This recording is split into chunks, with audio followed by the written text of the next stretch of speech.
for today's vlog nga ay samahan nyo kami mag-swimming today. Kaya ano pa iniintay natin dyan? Let's go! For today's vlog nga mga mi, samahan nyo nga ako magrampa at ipapakita ko itong bilbil ko sa likod. Papasok na nga tayo at ito nga pala yung lagusan patungo Encantadia. Sobrang nakakatawa.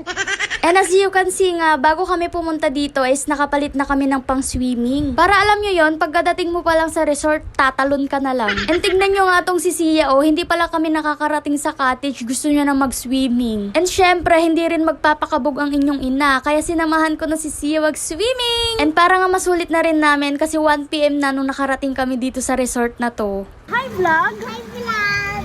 Hi vlog! Welcome to my guys!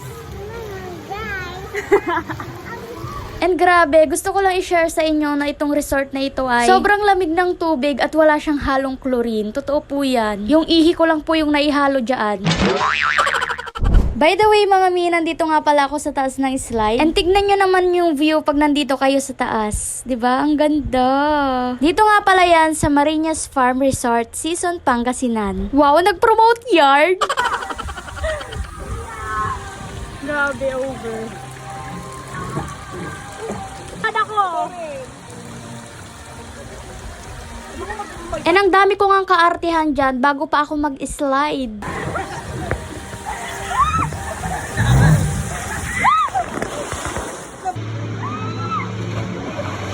Syempre, after ng kagagahan, yan ang napala. Masakit siya sa ilong ha.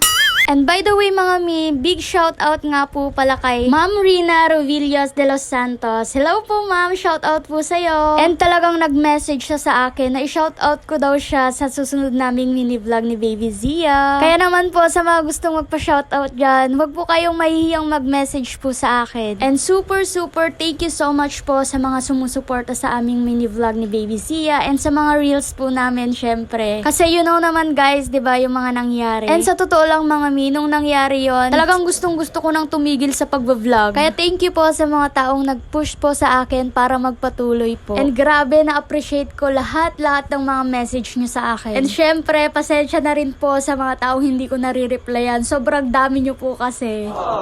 O, diba? Sa sobrang dami kong sinasabi dito, nagutom tuloy ako. By the way, nag-iikot-ikot nga ako dito at nagtitingin ako ng pagkain. Kaso wala akong nagustuhan kaya balik tayo.